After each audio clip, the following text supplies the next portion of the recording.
Thank you so much. So this is joint work with Danny Lin, Henry Corrigan-Gibbs, and David Mazières. So account compromise happens all the time. And when it does, it can be challenging to determine which accounts have been compromised and the extent of the damage, making it difficult to then recover. So one way to address this is using single sign-on, which provides enforced credential logging. So traditionally, clients authenticate directly to web services or relying parties. But in single sign-on, the client first authenticates to some single sign-on server. You can think of this as just sign in with Google, and then obtains some credential that it can use to authenticate to a relying party. And the single sign-on server can maintain some record of this authentication. So for example, it can record that on July 9th at 2:07, the user authenticated to Overleaf. And this is useful because if someone, an attacker actually gains the client's password to the single sign-on server and then wants to authenticate to some relying party, it has to go through the single sign-on server.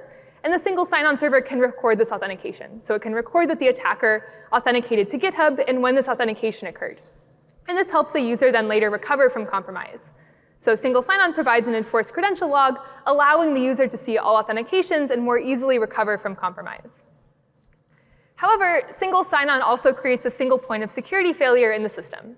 So an attacker that compromises the single sign-on server can then directly access all of the user's accounts, because the single sign-on server just has all of the user's credentials.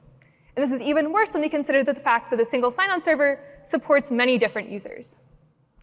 And the single sign-on server also becomes a single point of privacy failure.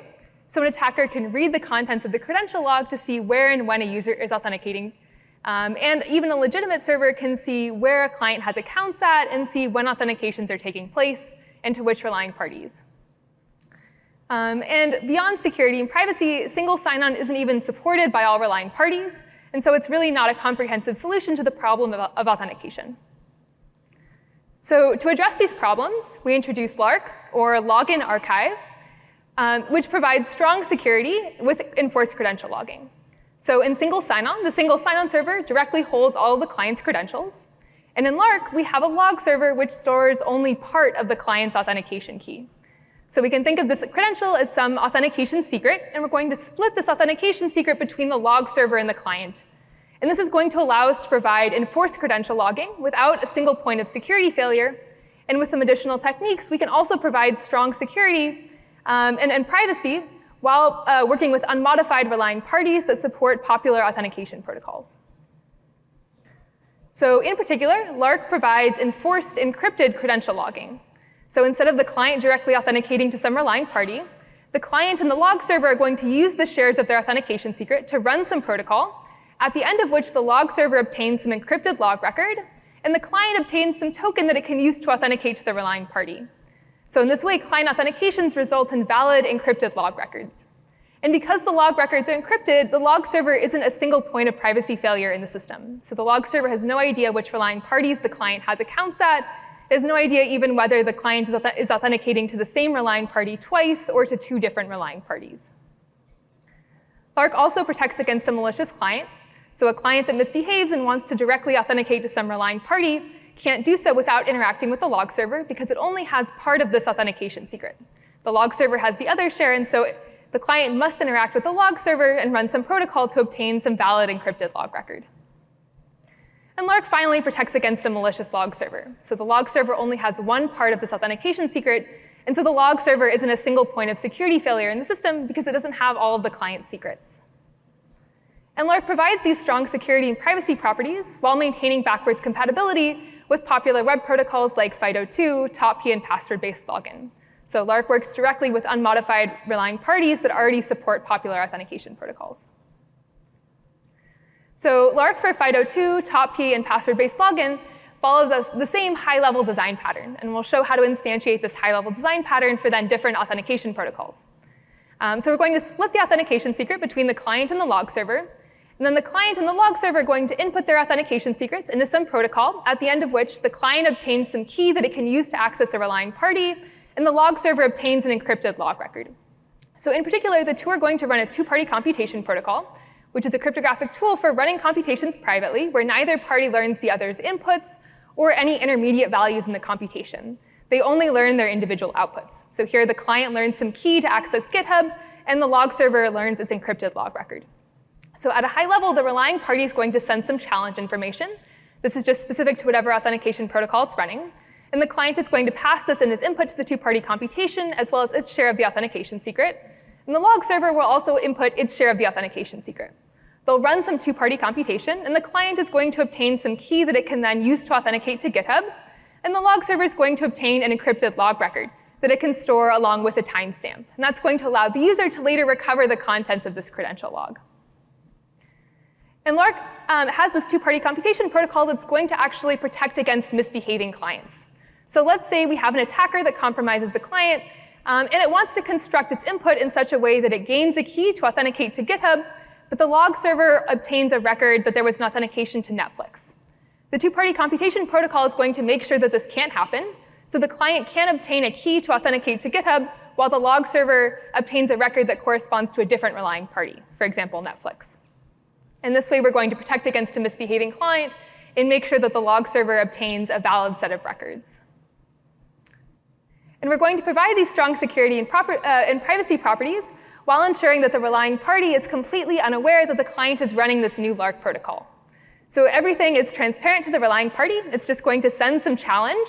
And the format of the challenge is dependent on the underlying authentication protocol. And then it's going to receive some key in order to authenticate to that relying party. And the fact that the Lark client is interacting with this new Lark server and running this entirely new authentication protocol is completely opaque to the relying party. It doesn't even need to know that this is taking place. So Lark is compatible with relying parties that support existing authentication protocols, including FIDO2, the password run by YubiKeys and passkeys, originally known as U2F, as well as TOTP, or time-paced one-time passcodes, the protocol supported by Google Authenticator, just 6-digit passcodes that are valid for 30 seconds to a minute, as well as password-based login, which is commonly used across the web but provides comparatively weaker security guarantees. So FIDO2 provides the strongest security, and password-based login provides the weakest. And so Larch, when instantiated for each of these protocols, provides slightly different security properties. For FIDO2 and password-based login, we show how to build special-purpose two-party computation protocols in order to decrease the costs of Lark. And for TOTP, due to the lack of structure in the computation, we use a general-purpose two-party computation framework, which increases the costs associated with Lark for TOTP. And in this talk, I'll be focusing on FIDO2, and you can see the paper for details on TOTP and password-based login. So at a high level in FIDO2, the client has some secret key, and the relying party has a corresponding public key. And to authenticate, the client needs to generate a signature on a random relying party chosen challenge and send the signature back to the relying party. And the relying party can check that it verifies under the public key that it has from the client. And so in Lark, the high-level challenge is to do this signing split between the log server and the client, where the log has one half of the key and the client has the other half. So they need to do this signing jointly. And this would be relatively straightforward if we could use any signing scheme. So for example, BLS is pretty straightforward to threshold across multiple parties. But for backwards compatibility reasons, we're forced to use ECDSA. And ECDSA is challenging to threshold. So there's been extensive prior work on ECDSA threshold signing. But most of this prior work has relatively high communication and computation costs. And so our idea is to take advantage of the unique setting that we're in Lark, where the client is honest at enrollment time and only later compromised. And we can take advantage of the fact that the client is honest at enrollment time in order to perform some pre-computation that we can later use to speed up authentication. So the signing protocol between the client and the log server can be much faster because we do this pre-computation at enrollment time. So to sign a message M with a one-time use signing nonce R, we simply need to compute f1 of R times M plus f2 of R times the secret key. And here, addition and multiplication are relatively cheap inside the two-party computation. And we can think of f1 and f2 as just being more expensive for the two-party computation setting. It doesn't matter exactly what they are for the purposes of this talk, just that they're more expensive for two-party computation. And so our insight is that we can pre-compute the values f1 of R and f2 of R at enrollment time, store them, and then later use them in order to run this authentication protocol and compute the signature more efficiently at authentication time. So the client can sample some random signing nonces R, and then pre-compute these values, and then store them for later use at authentication time. And then the protocol between the client and the log server at authentication time can be lightweight because it's just computing a few lightweight addition and multiplication operations. So we implement and evaluate Lark, and we earned all 3 artifact evaluation badges. And we ran our experiments on a log server with a C5.4x large instance with 8 cores and 32 gigabytes of memory, the client on a C5.2x large instance with 4 cores and 16 gigabytes of memory, And we configured the network to have a 20 millisecond round trip time and a bandwidth of 100 megabits per second. And we set TOTP to use 20 accounts, password-based login to use 128 accounts, and for FIDO2, the number of accounts doesn't affect the overall performance. And we don't include the network latency between the client and the relying party in our measurements. So here's a high-level summary of the evaluation results. So FIDO2 provides the strongest security, password-based login provides weaker security, and we develop special-purpose two-party computation protocols for FIDO2 and password-based login, and for TOTP, we use a general-purpose two-party computation framework. And this results in slightly higher costs associated with TOTP. So we can see that the communication and computation costs are both higher for TOTP, but we're able to actually move the majority of the work to some offline phase that can occur before the authentication actually takes place. So the client can do some computation with the log server, for example, when the client's phone is plugged in overnight, and then can store this data to then later use at authentication time. We also expect relatively few TOTP authentications in comparison to password-based login and FIDO2, as TOTP provides weaker security guarantees than FIDO2 and is used less commonly than password-based login today. So for FIDO2 and password-based login, we develop special-purpose two-party computation protocols, and this allows us to improve performance in comparison to TOTP. And so for FIDO2, we can see it's around 150 milliseconds, and for password-based login, an authentication takes 74 milliseconds.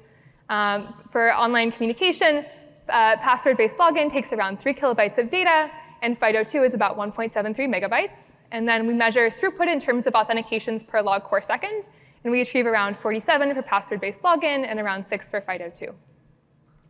So in conclusion, Lark provides an enforced credential log without creating a single point of security or privacy failure. And Lark does so while maintaining backwards compatibility with existing relying parties that support FIDO2, TOTP, and password-based login. The key idea in Lark is that we can split the authentication secret between the client and the log in order to provide enforced credential logging without creating a single point of security or privacy failure. So Lark is really motivated by the observation that credential compromise will happen, and so it's our responsibility to build tools to allow users to more easily recover from compromise. Thanks so much.